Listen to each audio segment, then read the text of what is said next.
Existe uma coisa que convence mais do que qualquer argumento técnico. Um projeto que saiu do papel com um problema de verdade, restrição real, prazo apertado e resultado comprovado. É isso que faz alguém mudar de opinião. Porque quando eu converso com gestores industriais que ainda têm dúvidas sobre manufatura aditiva metálica, não é a ficha técnica que faz a diferença. Não é a potência do laser, não é a granulometria do pó, muito menos uma explicação sobre PBF, DED ou Bioenerget. O que muda a conversa é quando você mostra um case, uma peça que tinha um problema de fornecimento, um equipamento parado, um ferramental que limitava a produtividade, uma geometria que não poderia ser fabricada por processo convencional ou uma peça crítica que precisava ser produzida com urgência.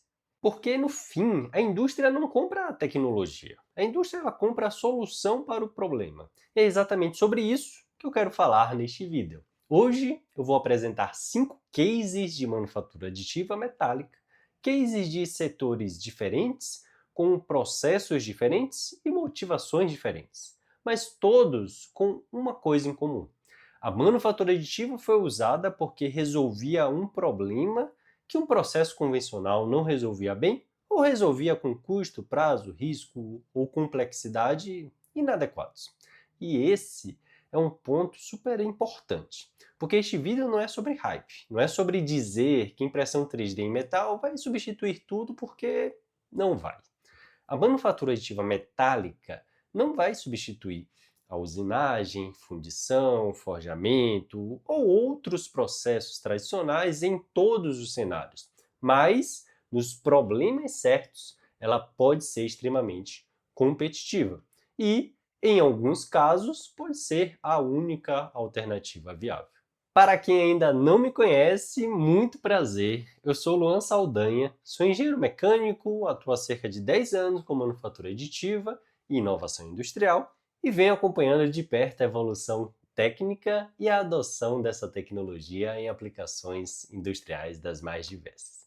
Também sou fundador da Aditiva Brasil e sou o responsável pelo mapa da manufatura aditiva no Brasil, que reúne empresas, ICTs, startups, fornecedores, prestadores de serviço e atores importantes desse ecossistema. E existe uma conclusão que fica cada vez mais clara. A manufatura aditiva metálica já tem aplicações reais muito mais maduras do que muita gente imagina. O problema é que muitas dessas aplicações, muitos desses cases, simplesmente eles não aparecem, né?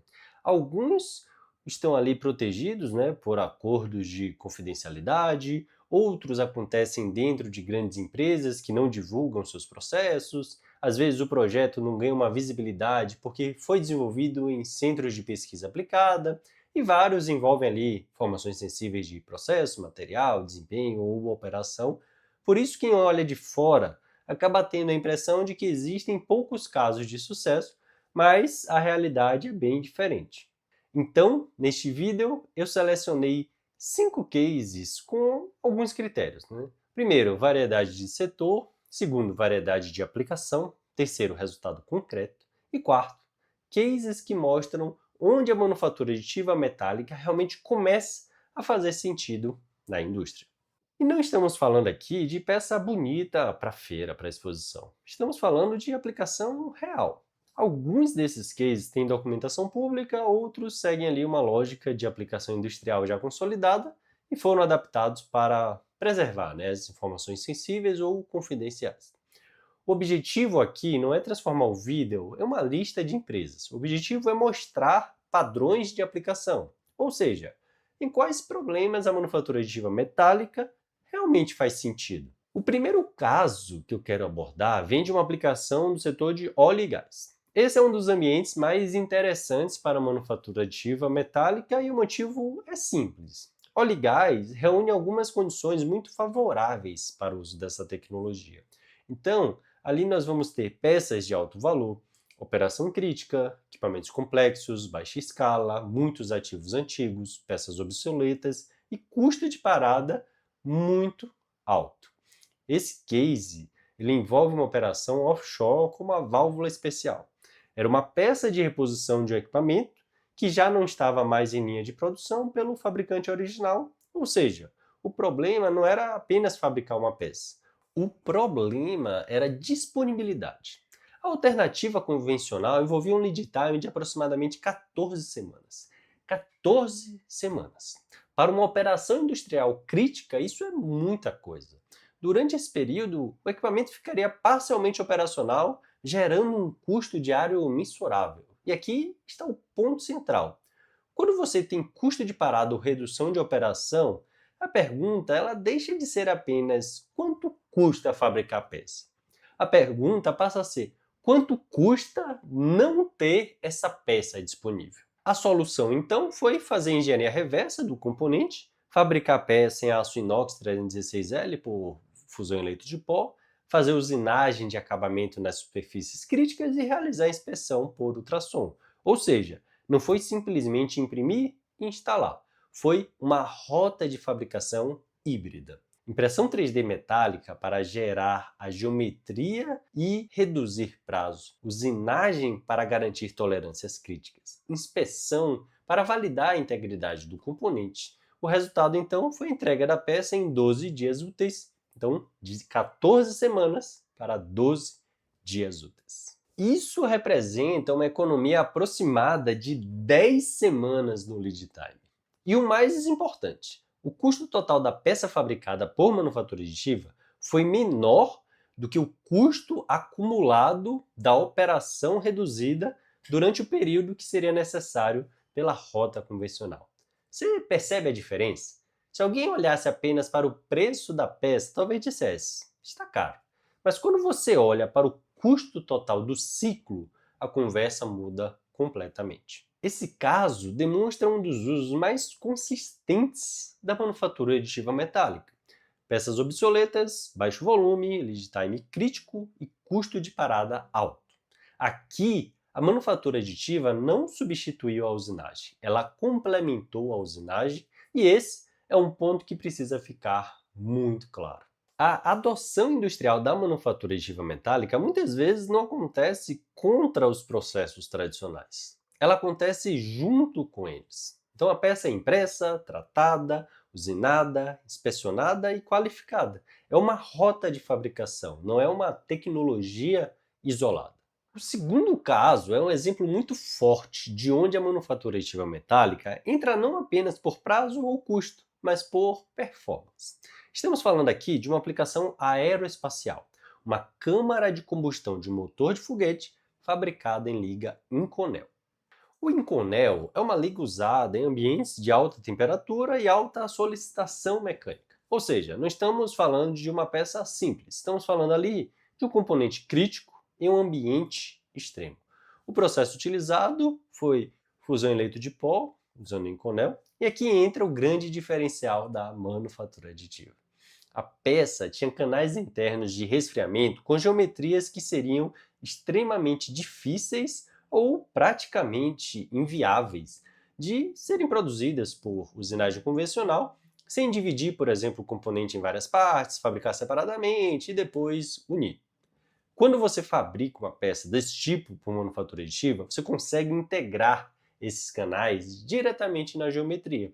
Então, a câmara ela passa a ser uma peça única, sem soldas, sem juntas, com canais internos integrados. Isso é extremamente importante, porque em aplicações aeroespaciais, cada uma das juntas, cada solda e cada interface adicional pode representar risco, peso, complexidade de fabricação e necessidade adicional de inspeção. Esse tipo de caso demonstra, então, talvez o argumento mais forte na manufatura aditiva metálica em aplicações de alta performance, que é a capacidade geométrica. Nem sempre a justificativa é custo. Em muitos casos, principalmente no setor aeroespacial, a justificativa é viabilizar uma performance que o processo convencional não consegue entregar com a mesma eficiência. É reduzir interfaces, integrar funções, melhorar resfriamento, consolidar componentes, é produzir ali uma geometria que antes exigiria várias etapas, múltiplas peças e alto risco de fabricação. Esse é o tipo de aplicação onde a pergunta "quanto custa imprimir?" é limitada demais. A pergunta correta é qual performance essa geometria viabiliza? E quanto custaria tentar atingir a mesma performance por processos convencionais? Esse é um dos caminhos mais relevantes para a manufatura aditiva metálica em aplicações de maior valor tecnológico. O terceiro caso vem da indústria automotiva e trata de uma aplicação que, na minha opinião, ainda é muito subutilizada, que é o ferramental com resfriamento conformal. O contexto aqui é uma empresa de autopeças com processo de moldagem por injeção de plástico. Esse tipo de operação, depende muito de tempo de ciclo e em processos de injeção, o resfriamento geralmente é uma das etapas que mais influencia a produtividade. O problema era um ferramental de linha com tempo de ciclo limitado pelo sistema de resfriamento convencional. Então, os canais de resfriamento eram retos, e a gente sabe que canais retos têm uma limitação óbvia. Eles não conseguem acompanhar perfeitamente o contorno da cavidade da peça. Então, isso gera regiões com resfriamento menos eficientes, diferenças térmicas, maior tempo de ciclo e, em alguns casos, maior risco de deformação ou variação dimensional.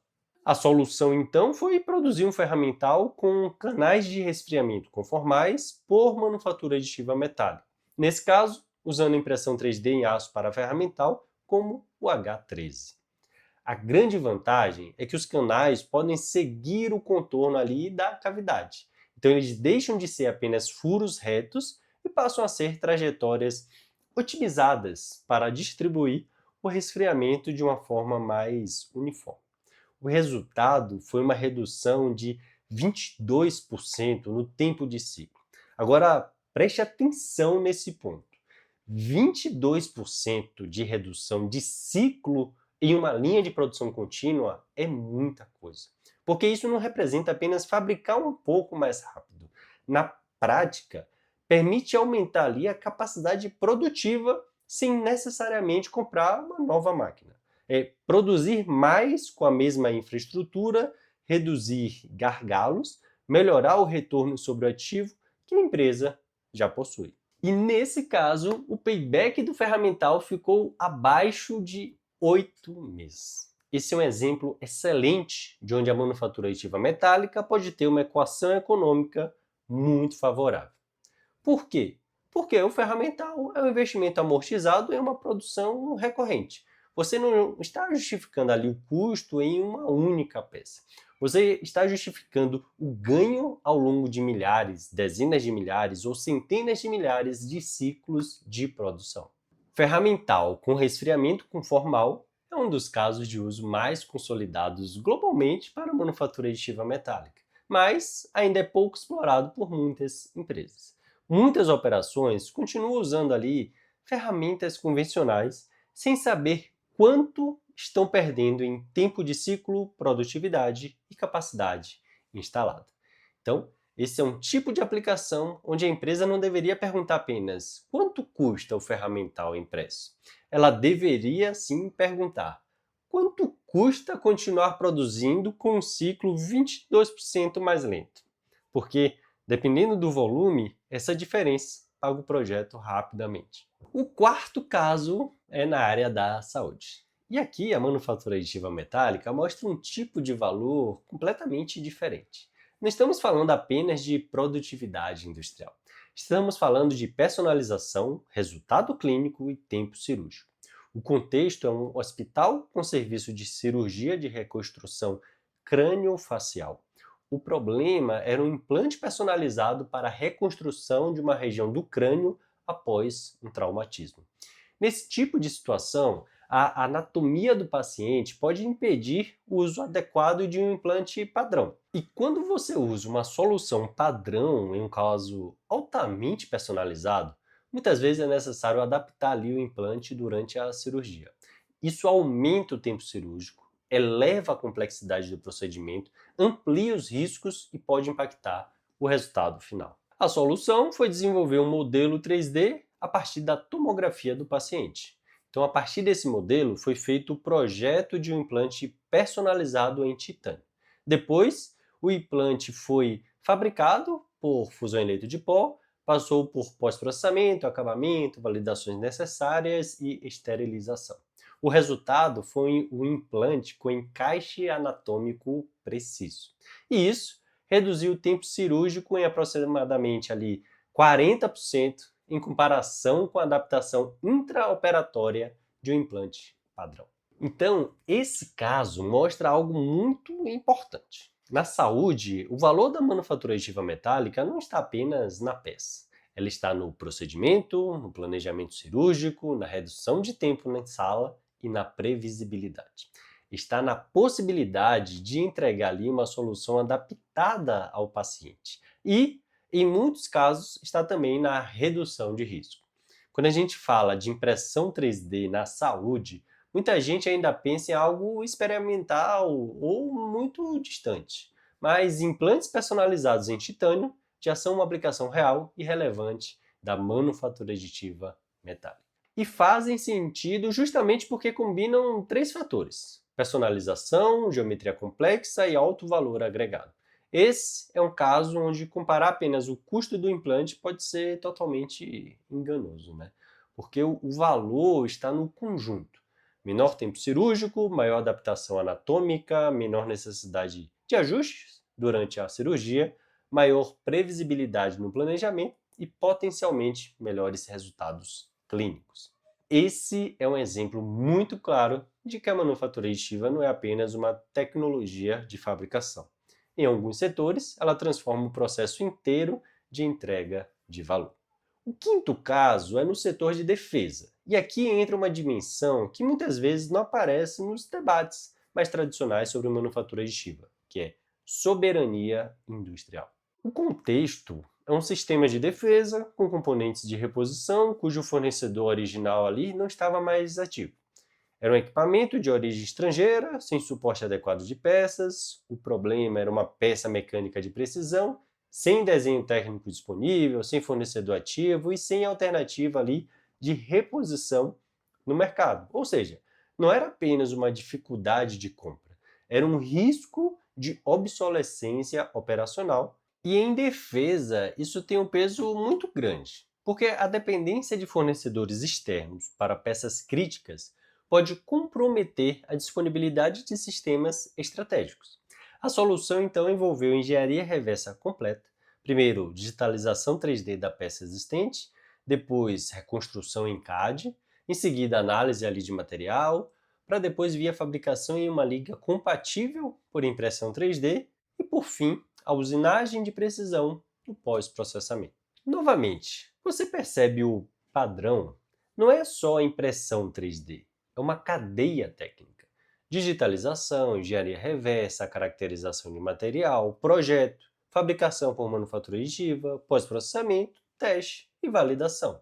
O resultado foi um componente funcional que passou nos testes operacionais. Então, o sistema foi reativado e a solução foi replicada para outras unidades com o mesmo problema. Esse caso demonstra um dos vetores mais estratégicos da manufatura aditiva metálica: capacidade de produzir peças de baixo volume, alta especificidade e difícil fornecimento. Para o setor de defesa, isso é extremamente relevante, porque muitos sistemas operam por décadas e, ao longo do tempo, fornecedores desaparecem, linhas de produção são encerradas, desenho técnico se perde ou deixam de estar disponíveis. A manufatura aditiva, combinada com engenharia reversa e qualificação adequada, pode ajudar a reduzir essa dependência. Mas isso não significa que qualquer peça de defesa possa ser impressa e instalada sem critério. Muito pelo contrário, né? A defesa exige validação, documentação, controle e responsabilidade técnica.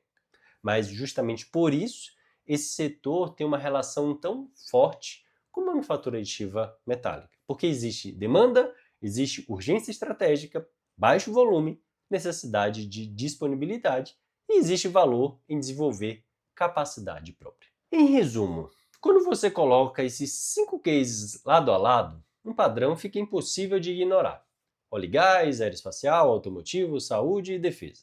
São setores completamente diferentes, com desafios diferentes e com resultados diferentes. mas a lógica de adoção é praticamente a mesma. Em todos os casos, a manufatura aditiva foi escolhida porque resolvia uma limitação que os processos convencionais não resolviam. Às vezes era o prazo, em outros o custo, em outros casos o risco, em outros a limitação geométrica ou a dependência excessiva de um fornecedor. Nenhum desses casos existe porque a impressão 3D em metal é uma tecnologia nova. Esse é um erro muito comum. As empresas não deveriam adotar manufatura aditiva porque é inovador. Deveriam adotá-la quando ela resolve um problema melhor do que as alternativas disponíveis. E quando a gente olha para esses exemplos, fica claro onde a manufatura aditiva metálica tende a ser mais forte. Nós estamos falando aqui de peças de alto valor, baixo volume, alta complexidade geométrica, lead time crítico, peças obsoletas, personalização, consolidação de componentes, redução de interfaces, melhoria de performance ou aplicações onde a disponibilidade da peça é mais importante do que o custo unitário isolado. Esse é o ponto central. A manufatura aditiva metálica raramente vence quando a análise é feita apenas pelo preço da peça. Ela vence quando a análise considera valor. Valor técnico, econômico, operacional, valor estratégico e, em alguns casos, como a gente viu, valor clínico. Por isso, quando alguém me pergunta se impressão 3D em metal já é realidade da indústria, minha resposta é sim. O que ainda falta é escala, visibilidade e uma cultura mais madura de identificação de aplicações. Muitas empresas ainda não sabem onde a manufatura aditiva ela gera valor. Outras continuam comparando apenas o preço unitário. E várias já têm problemas ideais para a manufatura aditiva, mas nunca fizeram essa análise de uma forma estruturada. E é por isso que os cases são tão importantes. Eles tiram a discussão ali do campo das hipóteses. Em vez de perguntar se a tecnologia funciona, a discussão passa a focar em questões mais concretas. Em quais problemas ela funciona? Em quais setores? Sob quais requisitos? Qual é a melhor rota de fabricação? E qual é o nível de maturidade de aplicação? Essa é a discussão que a indústria precisa fazer. Se você quer aprofundar esse tipo de análise, na comunidade Manufatura Brasil existe uma área exclusiva com estudos de caso, discussões técnicas e aplicações reais de manufatura aditiva no Brasil e no mundo. Se você quiser saber mais, o link está na descrição. E se este vídeo foi útil para você, deixe o like, se inscreve no canal e compartilhe com alguém que trabalha com indústria, engenharia, inovação, manutenção, saúde, defesa ou desenvolvimento de produto. Agora eu quero saber a sua opinião. Qual desses setores você acredita que ainda tem o maior potencial para ampliar o uso da manufatura aditiva metálica? Ou existe outro setor que deveria estar nessa lista? Escreve aqui nos comentários e a gente se vê no próximo vídeo.